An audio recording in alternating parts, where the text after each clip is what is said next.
Bonsoir, merci d'être avec nous à la une de ce journal. Cette information de notre rédaction, Fabienne Fischer pourrait ne pas pouvoir prêter serment ce jeudi car des recours au tribunal fédéral sont encore pendants sur son élection.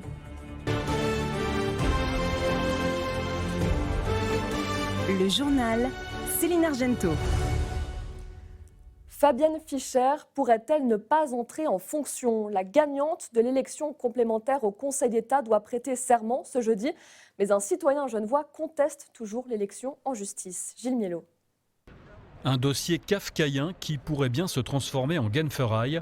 Philippe Auberson, citoyen genevois sans parti pris politique et pour porter haut les valeurs démocratiques, dit-il, a fait plusieurs recours au tribunal fédéral après s'être plongé dans différents textes de loi.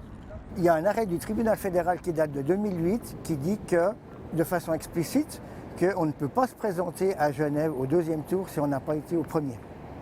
Ce qui est illégal, c'est que Mme Bachmann ne s'est pas présentée au premier tour.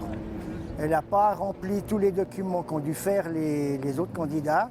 Débouté par la Chambre constitutionnelle sur cette question, il a ensuite fait recours au tribunal fédéral et conteste désormais le fait que le Conseil d'État ait validé les résultats de l'élection dans sa feuille d'avis officielle. Le Conseil d'État a publié dans la feuille d'avis officielle le 16 avril comme quoi qu'il validait l'élection de Mme Fischer.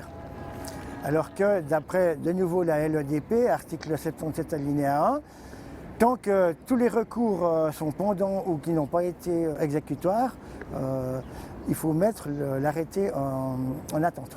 Un argument juridique qui tient la route et qui pourrait même changer la donne. Il y a, sauf erreur, je crois, 3 recours qui sont pendants entre le tribunal fédéral et la Chambre constitutionnelle encore. Si l'un d'eux était admis, il pourrait conduire à l'annulation du scrutin. Donc, la justice maintenant doit répondre à la question, est-ce que cette validation est prématurée ou non? Si elle considère qu'elle l'est, eh bien, effectivement, ça reportera la prise de serment et le début du mandat de Mme Fischer. Ce dernier point a fait l'objet d'un recours à la Chambre constitutionnelle qui n'a toujours pas statué et qui pourrait aussi finir devant le TF.